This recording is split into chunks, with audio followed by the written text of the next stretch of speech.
I'm Gina Stark. Miss Judy taught me how to do Linocut about 3 years ago, and I have been totally into it since then.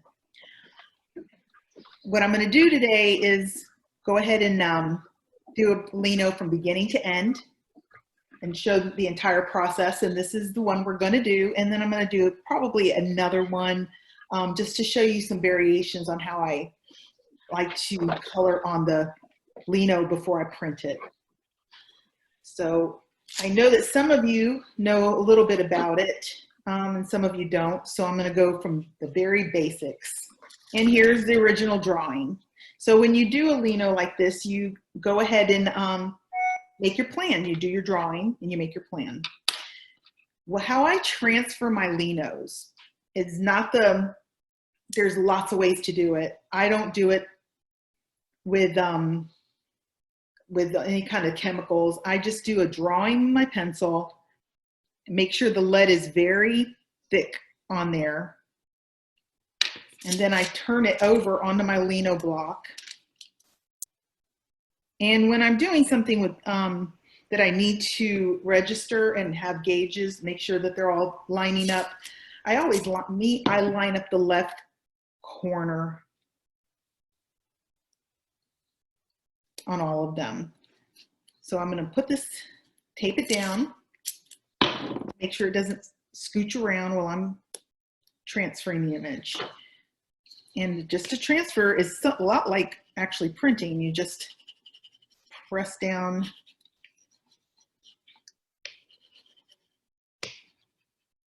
and it'll transfer. Super easy. Is the camera shaking?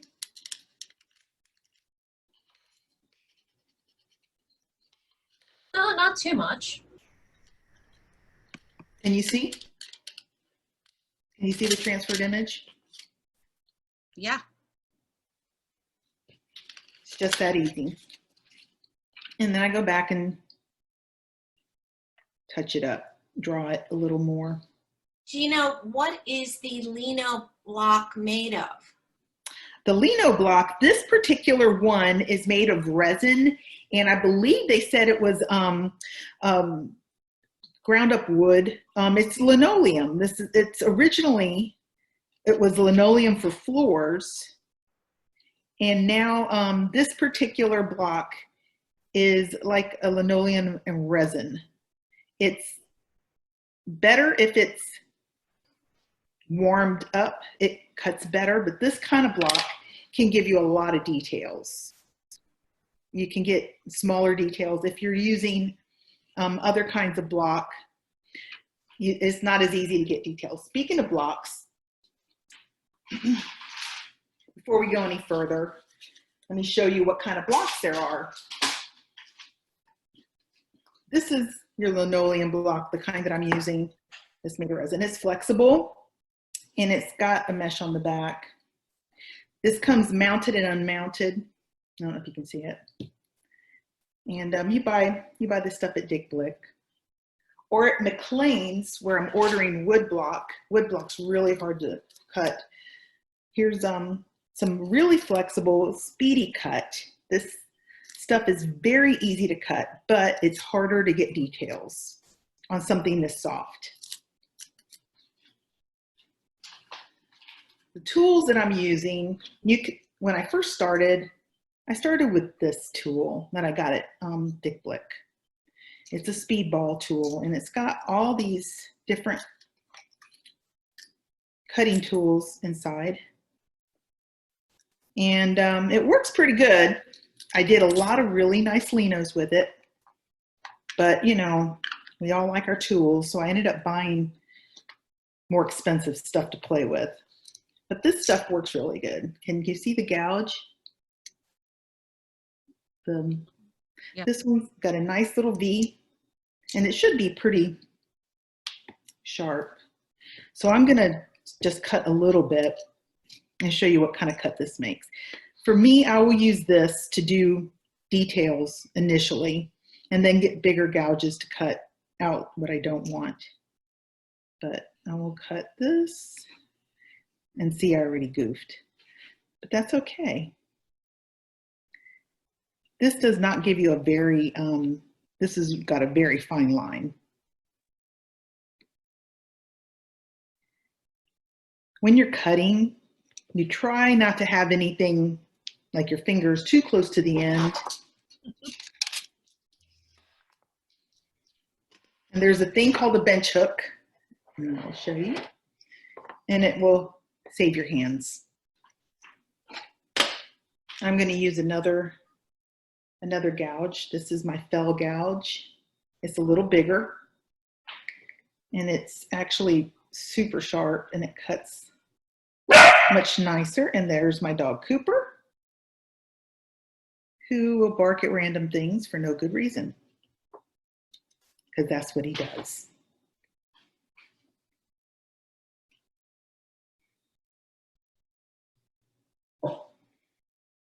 Always push away from you when you're cutting. In this case, I plan on taking away the background, so I'm going to cut past it.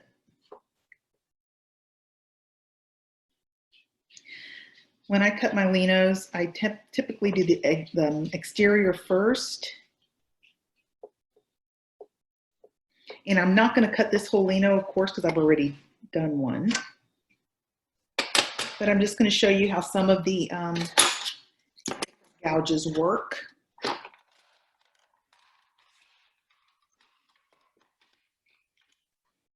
So when I do the background, I'll go in and just take it away. A lot of times I like some of the texture that I get, and it does come, you can see it when you print. And sometimes I make intentional texture, and sometimes just random.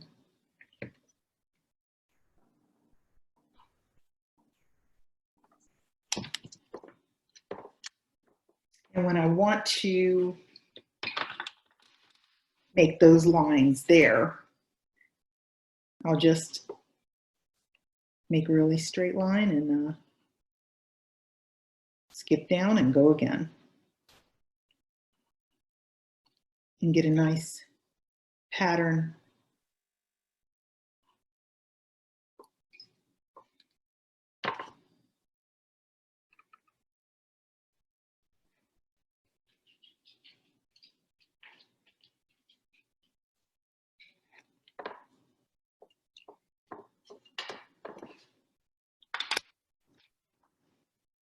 So when you're done trying to get some of your exterior around the cat out, if you want to not have any texture in the background, you use this tool. This tool is tricky because if you put it this way, it'll just gouge directly into your linoleum block. But if you put it with the wedged side down, it'll just take those edges off for you, which is what I wanted to do.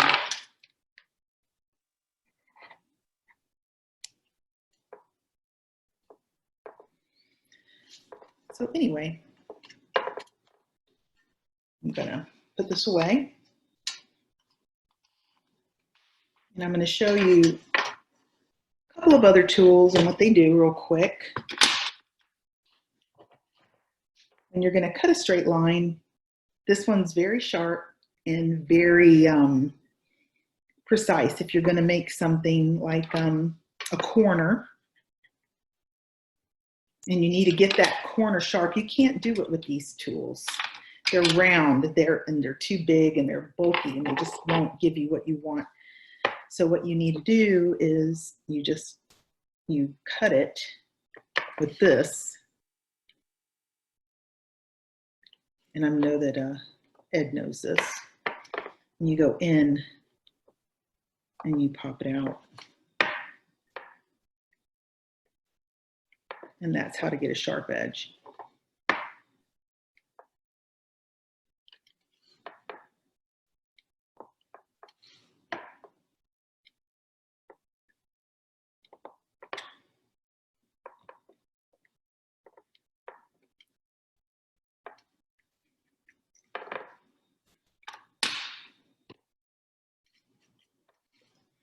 And then you have this nice little V tool. you can make nice textures with it.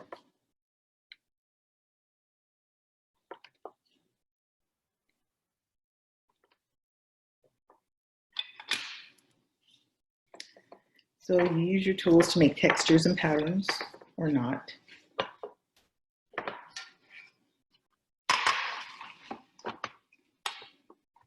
What do you call that black device again?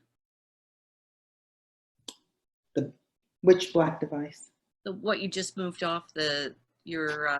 Oh, the bench hook. The bench hook is a very handy thing. I use it to cut, and I clean it off, and I also use it to roll ink on, which I'm going to use when I do the ink. All right. So Is that black thing something you buy? the bench hook, yes, you can get that at Dick Blick, and it will save your hands. And let me make sure that I have everything on the camera because I'm not looking at the camera. Okay, so I'm going to go ahead and do you have any other questions right now? No? I'm going to go ahead and start printing. I'm going to print the background. So what I've done here is I have to register my print. And I have this. This is a cutting mat. It's for cutting with a straight edge so you don't hurt your table or whatnot. But it's gridded. And because it's gridded, I can place my stuff down on the edge and it'll stay. And when I put my cat there, seeing as how they're the same size, it'll print right on where I want it.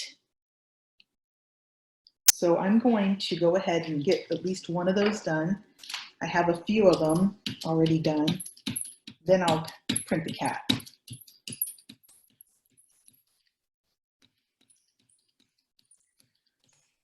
For my printing, I'm using Speedball ink. This is a water-based ink. You can buy it at Dick Blick. It's easy to come by. That's plus side. It dries quickly. That can be a plus side. But on the downside is it dries quickly. You don't get a whole lot of prints out of it.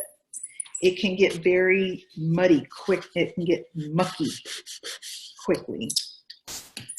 So when I'm printing a lot, when I'm going to print more than a few of something, and I already know that it's a good print or a good image, I will use a water-based, a calico oil-based ink. On the upside of that, you can print all day long and your ink is not going to dry before you're done working. On the downside of that, it's going to take a week after you've printed before it's ready. All right, the first time I print on anything, I always put just a piece of paper down just to get it primed. So this is not a print. This is just getting the Lino ready to go.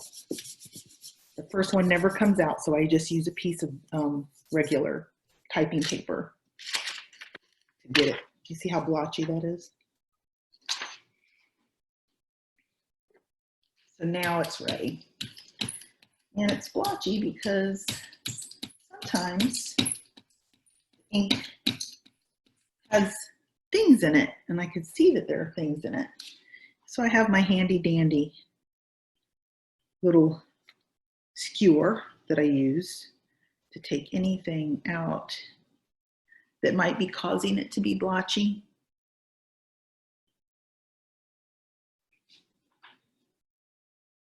And then I'll go back and print again.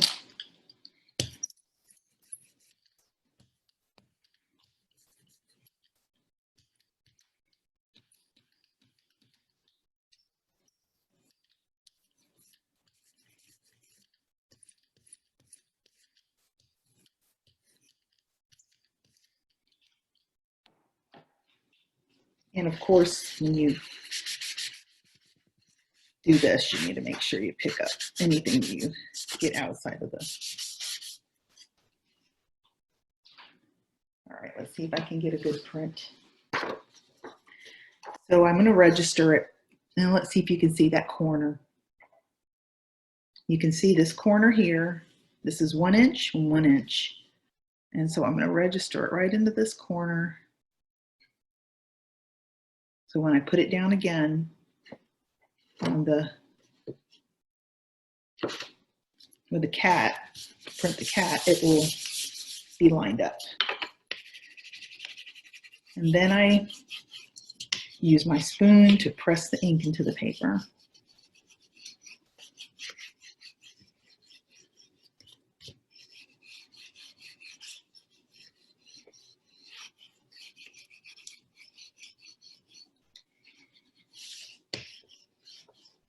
This takes a minute. Let me see how we're doing.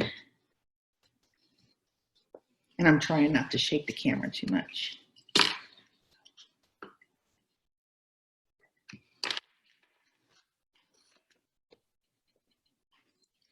You need to talk about your studio.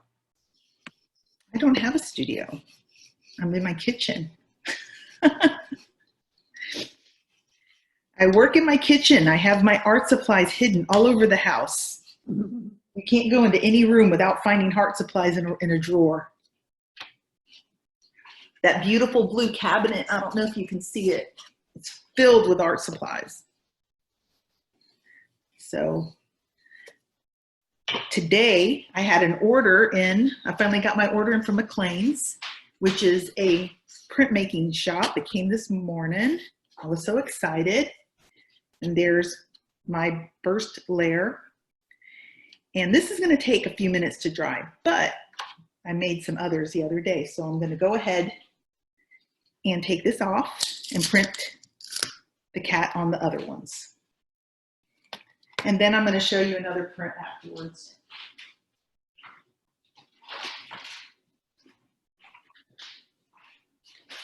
So here's the same guy, all dried up, and another color. We did some other colors yesterday too.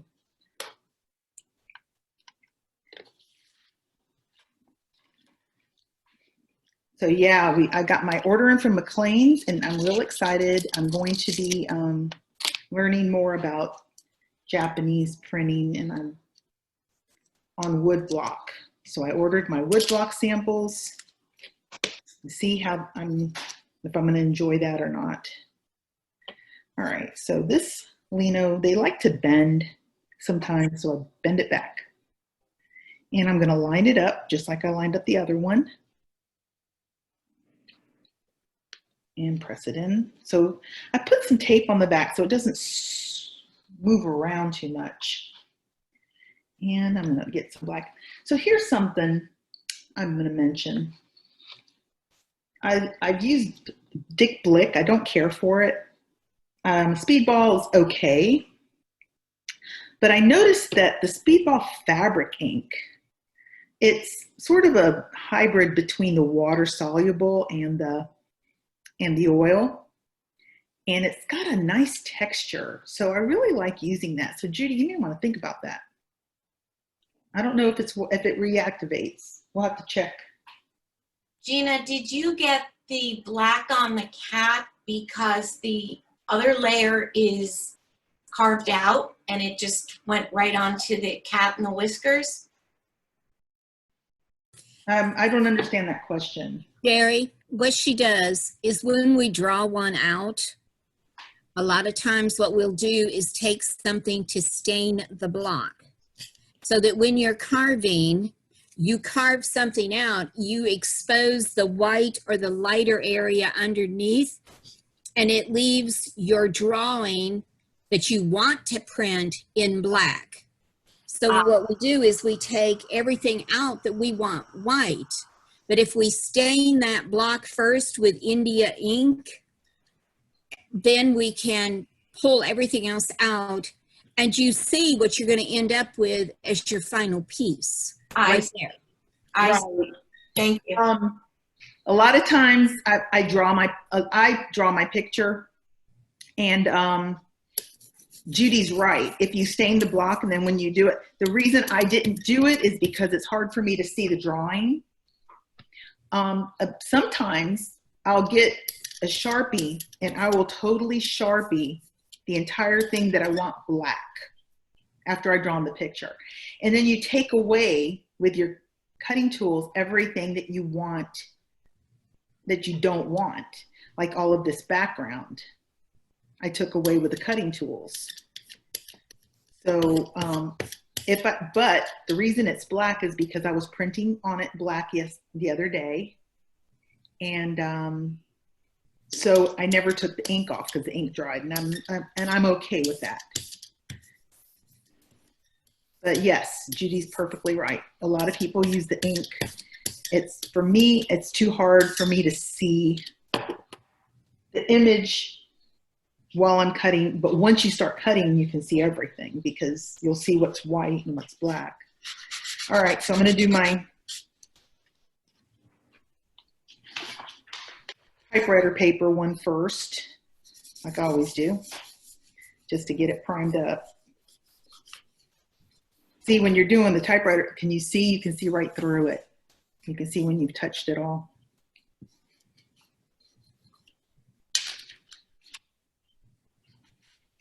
It never always, the first one's always blotchy and you can see where you have to pick up whatever's there. Okay.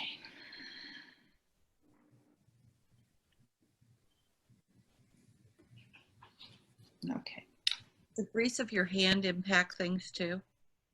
I'm sorry. You know what? I have not had that experience that the oil in my hand impacts my printing. But then I never actually touch the block with my bare hand. It's always either clean or it has ink on it from the last printing.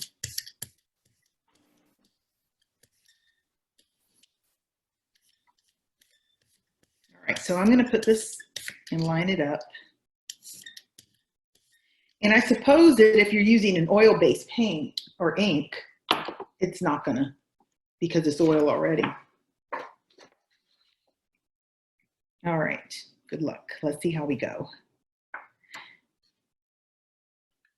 Now I have to line it up really good. There we go.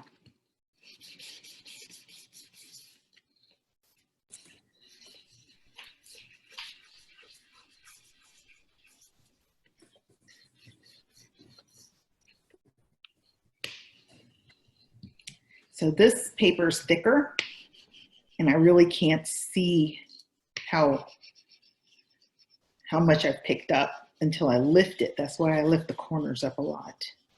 What kind of paper is this?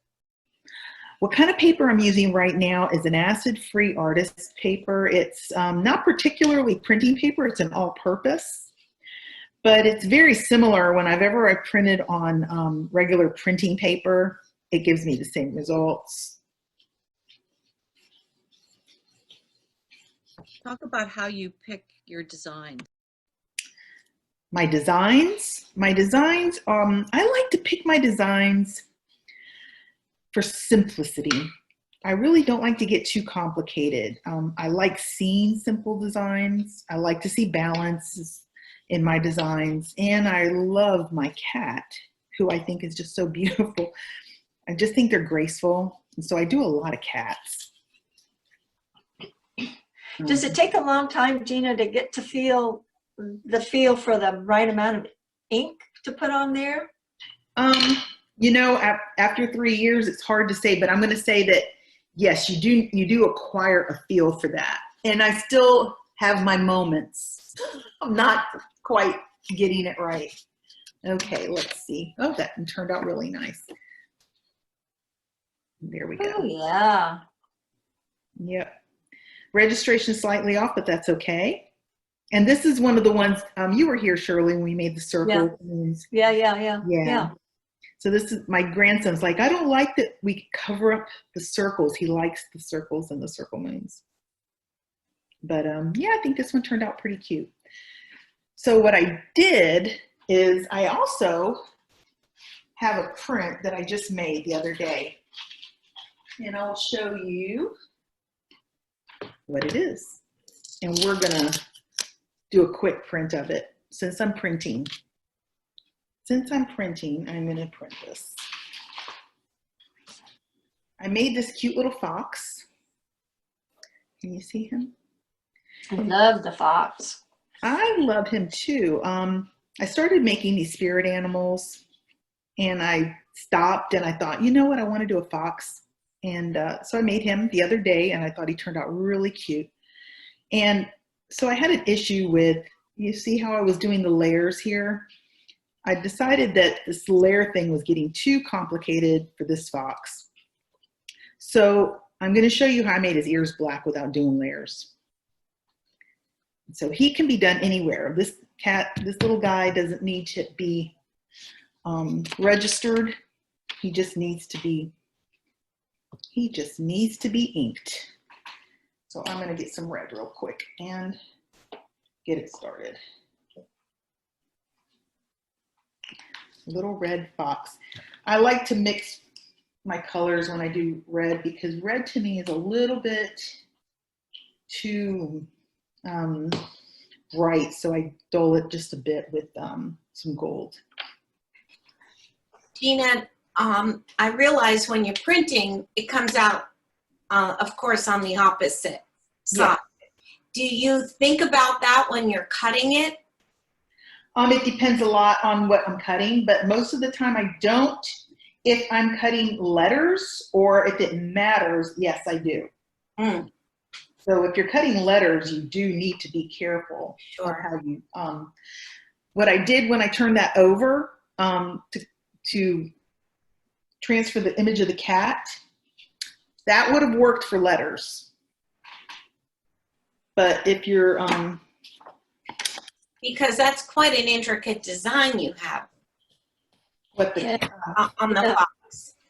on the fox, yeah, there's no letters on him, so there's not any reason for him to be, you know, there's nothing there that's gonna alter. Right. Oh, you got like arrows or fish, whatever those are. That's directional. He's a little, yeah, but it's not gonna make a difference. It's not gonna, you're not gonna read it wrong, like a word, you know what I'm saying? Beautiful symmetry in the face. Oh, I worked hard on that. This little guy took me some time. What I ended up having to do with with my original drawing is I couldn't get that face symmetrical as much as I wanted it to be. So I worked really, really hard doing that. Okay, let me just get that first layer off and then I can get a regular print of him. And what tool did you use to get all those tiny little lines? I used the fell tool that I cut the outside with. It's a small tool. Now I'm going to tell you, this thing here is much smaller, but the skinnier your lines, the more frequently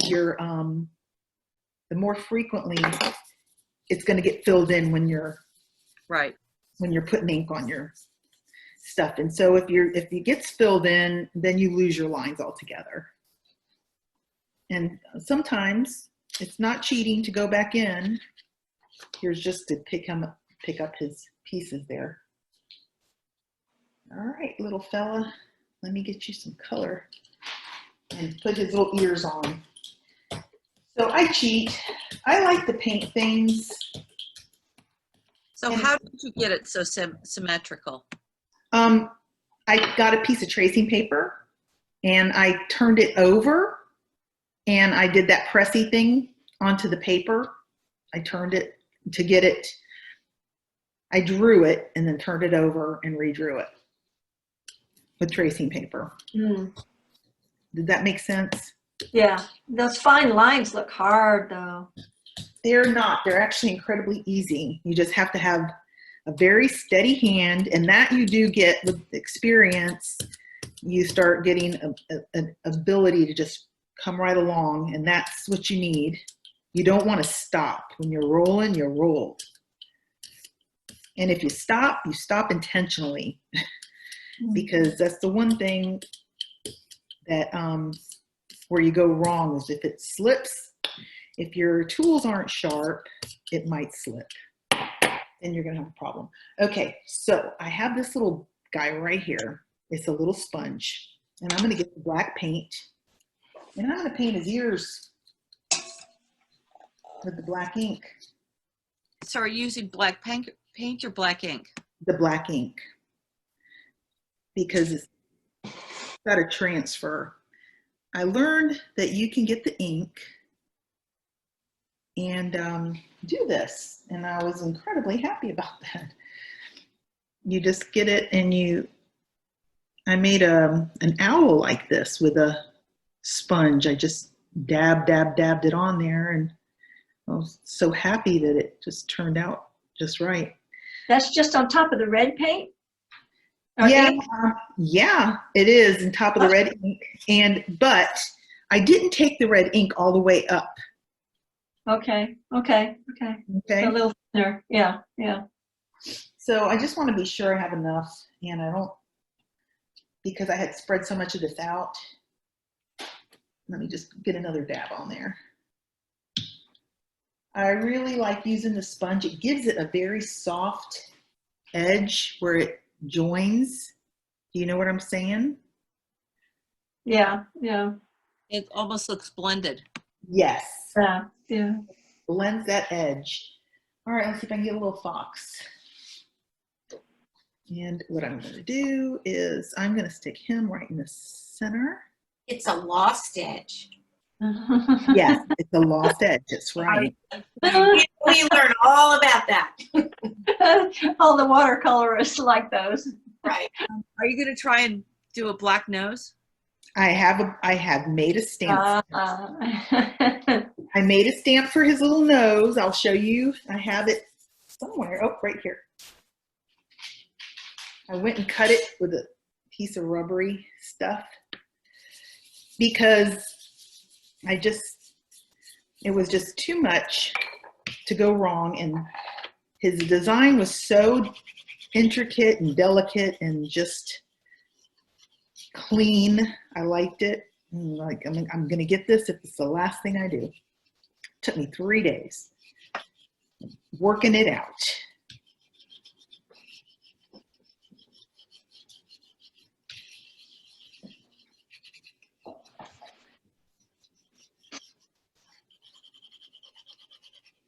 Okay, let's see. Let me see how we are. Not yet.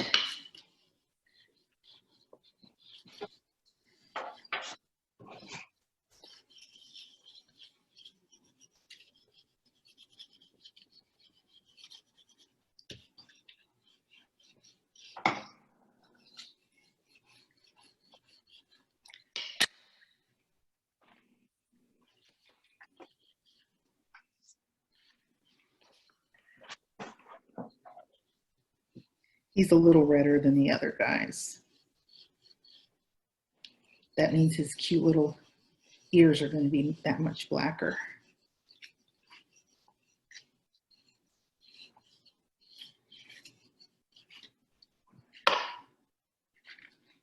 Okay, come on.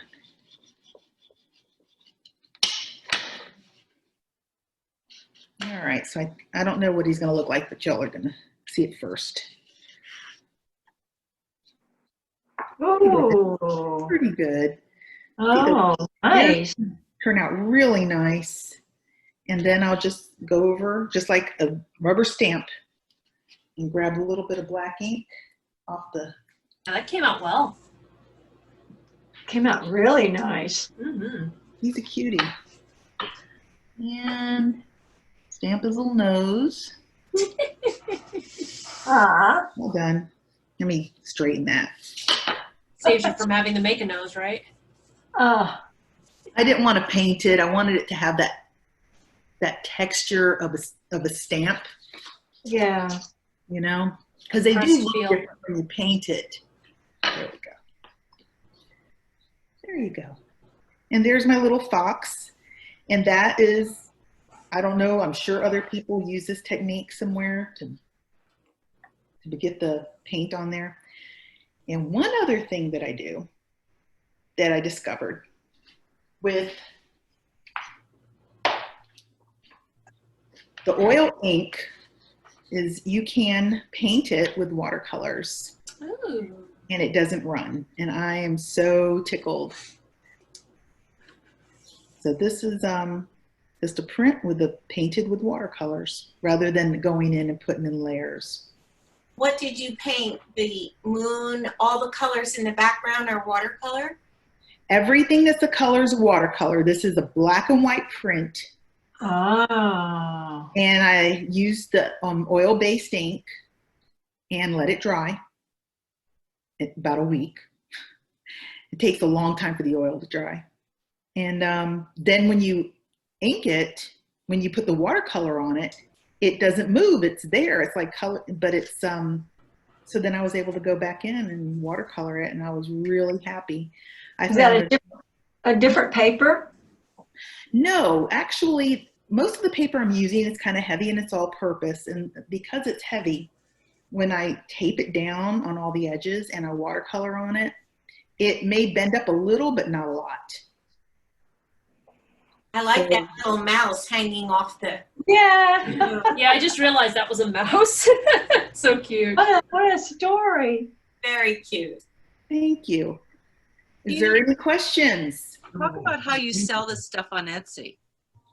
Well, I go ahead and I take pictures of it and take pictures of it in frames, and I list this stuff on Etsy. I have a lady who's collecting, this is why I made this guy. She's collecting the spirit animals. I have 2 cats and an owl that are all what I call spirit animals because they all have these little symbols all over them. And I decided to make a fox, and I have a drawing for a crow. And they're fun to do because they're, they can be cartoony. But I have my little Etsy shop, Starloo Studio on Etsy. And I don't know, I mean, I just list them and people ask questions and they buy them sometimes. Gina, those little symbols, do they really have any meaning, or are they just graphic? Actually, I did look up Indian symbol meanings. Basically, what this is in my mind is a map. Those little triangles right here, Look like teepees. they are teepees. It's a village. And there's the sun when they get up in the morning. Here's the night. And then here's another village, and you have to go through the mountains, and the little lines are people traveling. And the arrows are them coming and going. This is water, and the sun again. So it's basically like just areas, mountains, and Very water. cool. So that's kind of the idea behind it. I did look up different Indian symbols. You know, that's cool to do to avoid, you don't want to put a symbol on there that would be anything Offensive. negative or, Yeah. Yeah. Not that I know that if there is any, but, people who are into that sort of thing might know. They would know, yeah. Most of them, I think, are pretty safe. I mean, they're Yeah. the sun and little teepees and the Mhm. arrows going in directions. And It just has a wonderful little feel about it. I love it. yeah, I'm really happy with how this one turned out. I think this one's better than the other 3, but you only get better with stuff. Do you use the same image over and over again, or how does that work? On what I sell, or I mean, generally, you can just ink over it again and make another print, correct? Like how many times? Yeah. How many times? oh, they're open images. I can make as many until I ruin the print. I had a beautiful bear that I love to print, and he got, I guess somebody put something on top of him and it made a nice big dent right in the middle of him. So he's no good. A lot of artists that are doing printmaking, they have open-ended, like myself, until it's no good. A lot of them will print and number them. And then destroy the block after they're done.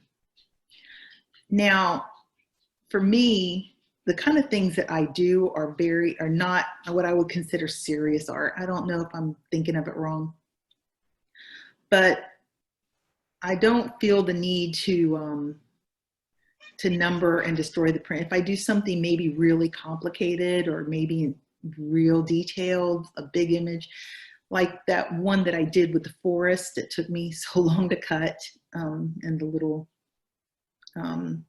fox in the forest that I did last year. That one I might do a limited number and then destroy the block. But Well, some people believe that if they number the block prints, what they do then is they set a higher value on that. When right. you go to buy a print, you want a certain number within that series. If they're only printing 25, you don't want number 25, because by that time, that block has been through numerous numbers of pressing and printings. So you want to get a lower number, a better number. You don't want number one, because you and I both know, Gina, number one print is not always your best print. Nope, Play with it. definitely not. I'd say my number 3 print's always my better one. Yes. The block has gotten just enough ink to where it gives you a beautiful print, but like the next print after that, now you've overloaded the lines and you start losing lines. So you got, you only get so many prints, and I don't have a press. So when you don't have a press, you're going to get more variation on your prints, because I do it with this here, this little guy. Yeah, is that a special spoon or just an old kitchen spoon you had that was already worn and It's an old kitchen spoon that I wore it while I was doing this. See how beautiful and shiny it is? Yeah. This is from using it for printing. Makes it work better though. It works great. And you can also use a spoon back, like a larger spoon that's real smooth on the back, because anything that's got a nice edge, that's round, that's not sharp, that'll go smoothly over. Easy on your hands, right? It's fine. Yeah, this is good, because I can do it like that. Yeah. So yeah, I use simple tools. I don't have the place to put a press, although I'd love to have a press. But I still think we go to Ed's house, steal his, bring it back south. yeah. Ed's laughing. You're funny, Judy. Well, you would only miss it when you decided to print. That's true. Gina, if you wanted to borrow my press, it's not, doesn't get used, so. You have a press? You have a press? She has a hand press. Okay. Oh, Print down on. really? Have any of you been out to graphic studios at USF? Yeah, long time ago. Yeah, that's an amazing facility. I don't know if they're open to it now, but you can get tours through there. It's just incredible. Ooh, In fact, we have an exhibit online right now. Oh, are they? Yes, there's an exhibit online right now, and there's a link within that exhibit online that takes you to another exhibit that's even larger, and they have some awesome stuff there. Oh, yes, you're right. I did see that. Oh, you got to send me that, Ed, or either one of you. Absolutely, no Send doubt me the about it. link. I want to see it. Put it on our shared message spot, Ed. Oh, the chat room here? What do you mean, the text message? Yeah, put it on our text message so I can get it too.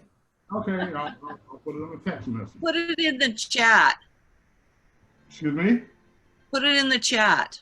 Yeah, put it in the chat. I don't know about the chat. Oh, there's a chat on the, I think on the right side. It's one of the bottom options. On mine, it's all the way to the right. I don't know how to use it, but I guess So you just press. If you go to the center of the bottom of your screen there, you'll see chat. Just click on that. If you click on it, Your whole Okay. screen will move to the left and you'll see chat. And I'm going to move to the left and you'll see chat. And I'm going to chat. In the center of mine, depending upon what computer you're on or if you're on a tablet, on my computer, it's dead center at the bottom. I found it. Did you see that I chatted you? Let me see if I can find it right now in my email because I wanted to look through it some more. I started looking through it last night. It was so much I couldn't, see it all. Let's see. Okay, let's see.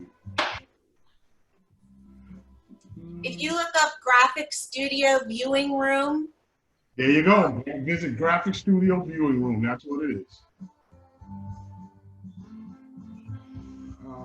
Okay, let's see. the print fair is from May 13th to June 13th, online exclusive. Cool.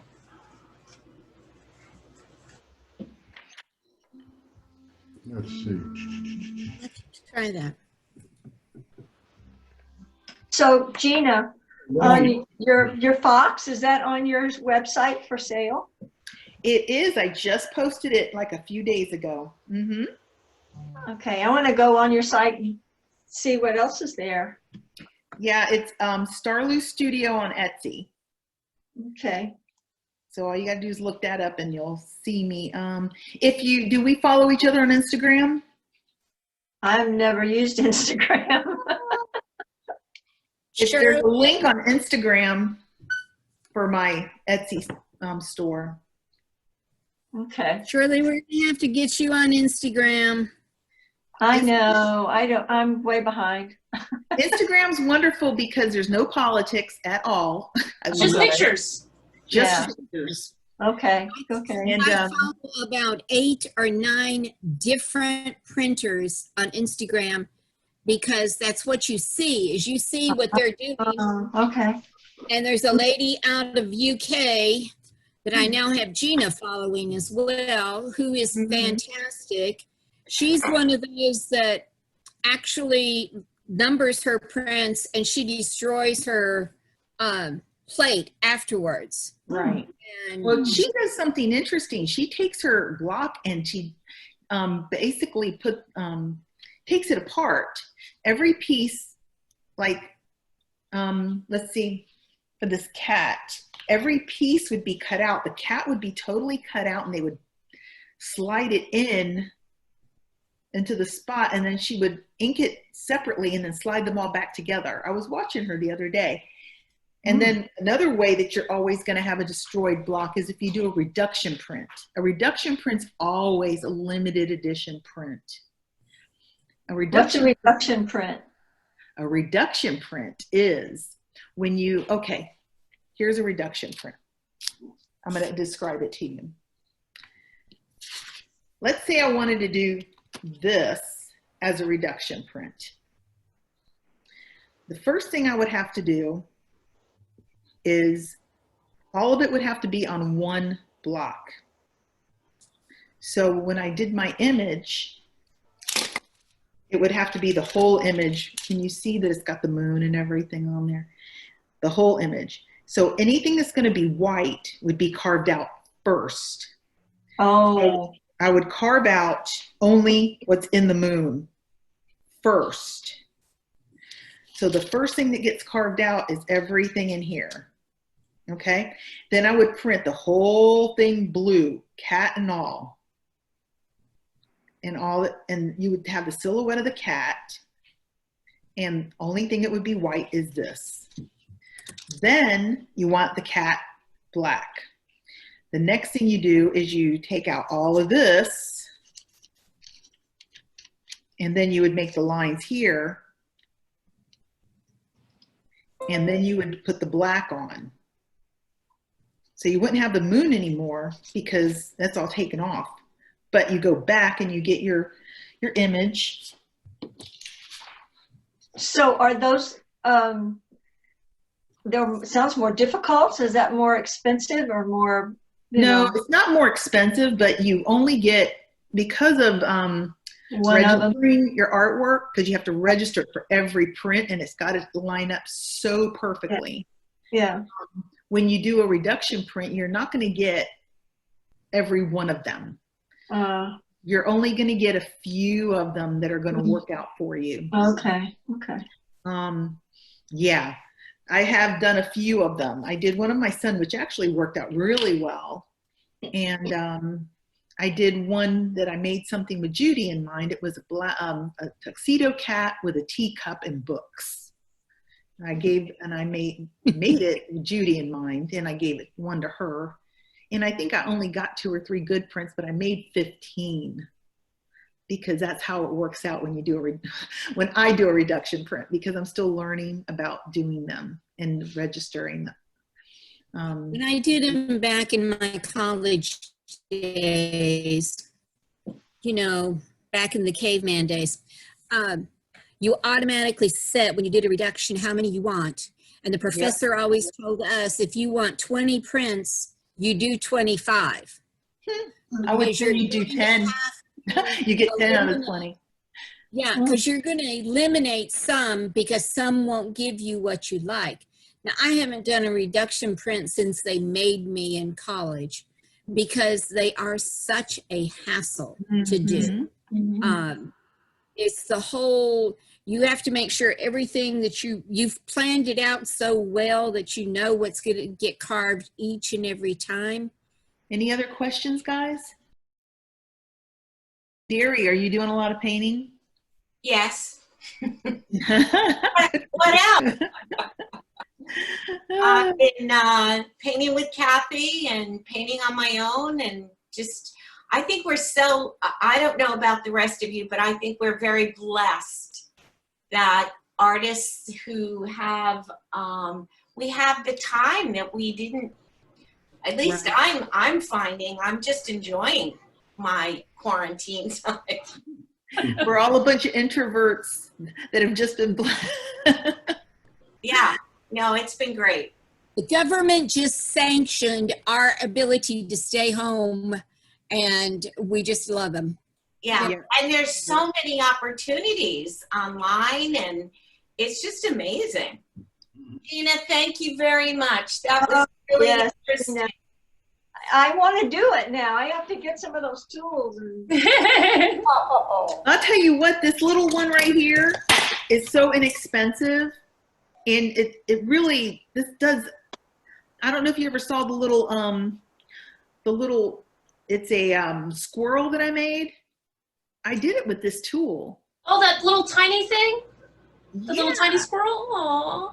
How much are the tools about? How much are those tools about, each one? Shirley, don't buy a set. I can give you a set. I think I have an extra Borrow. set. No, you can have them. I have all kinds of them from when I was teaching school. I used to teach printmaking in the middle school. So I have them. Don't buy them. I'll give you a set.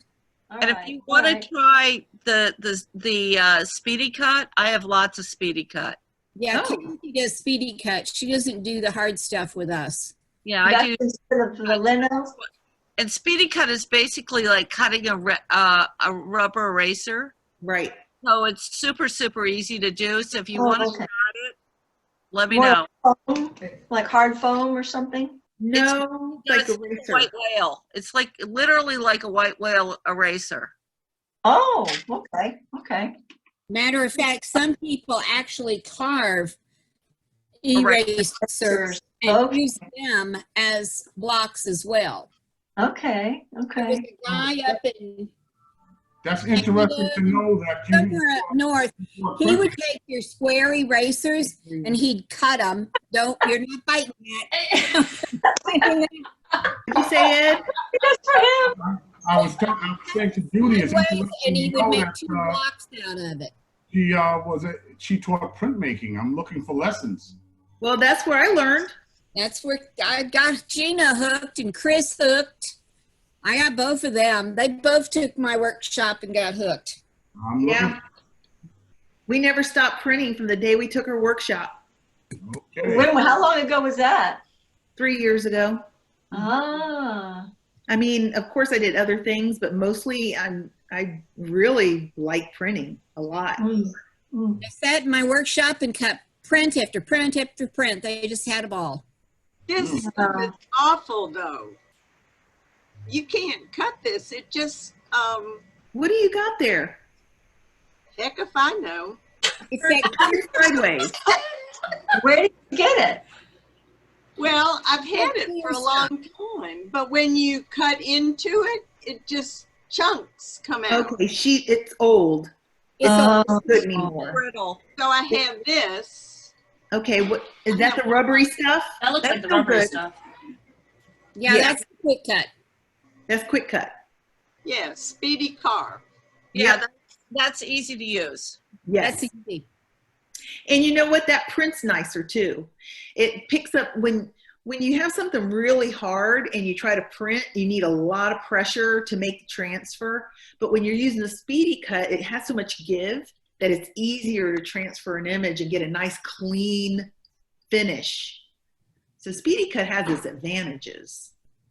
The only thing is with Speedy Cut, some of the ones that I did when we were teaching the Alzheimer's class, when I would make them for them to play with, the only thing is that they break.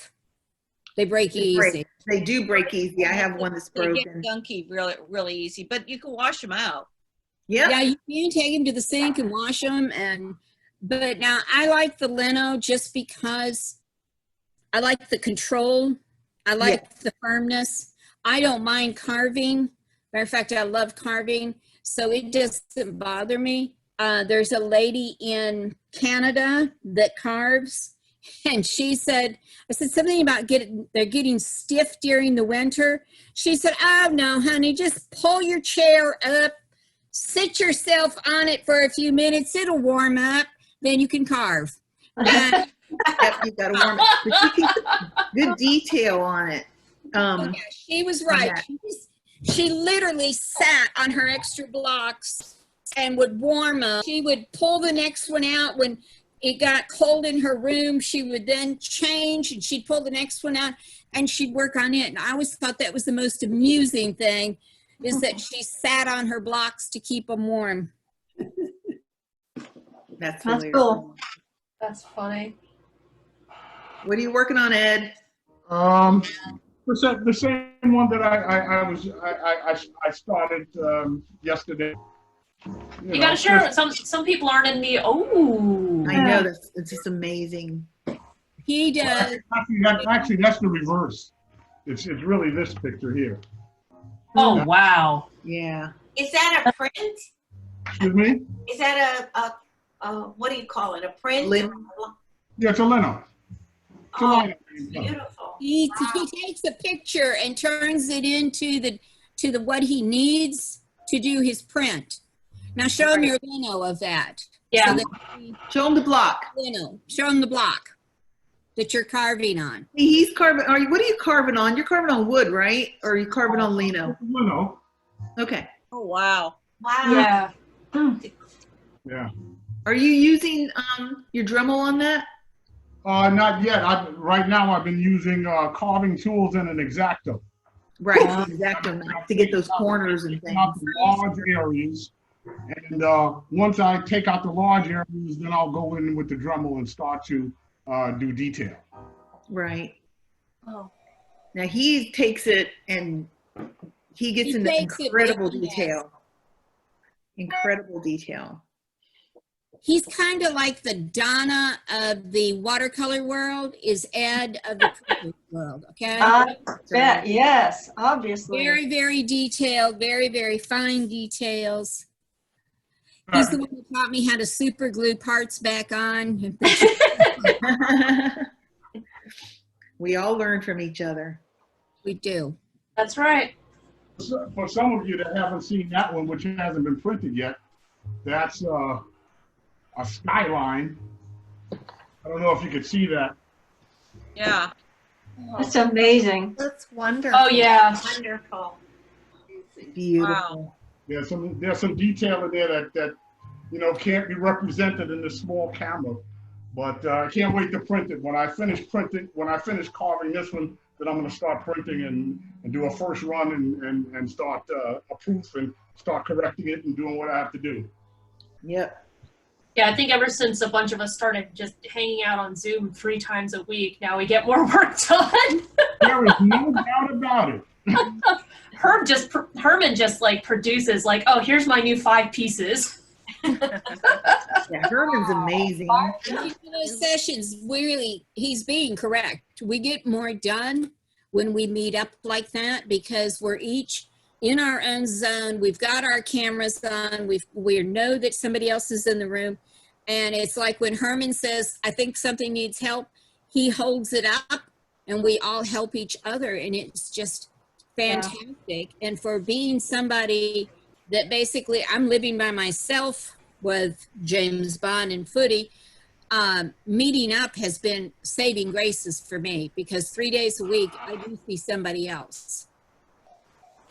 And now the other 2 days of the week, I'm going to be teaching my grandchildren's art classes. Cool. Yeah. That's wonderful. Very nice. Good. Well, thank you, everybody. I'm going to sign off. I really enjoyed it, Gina. Very interesting.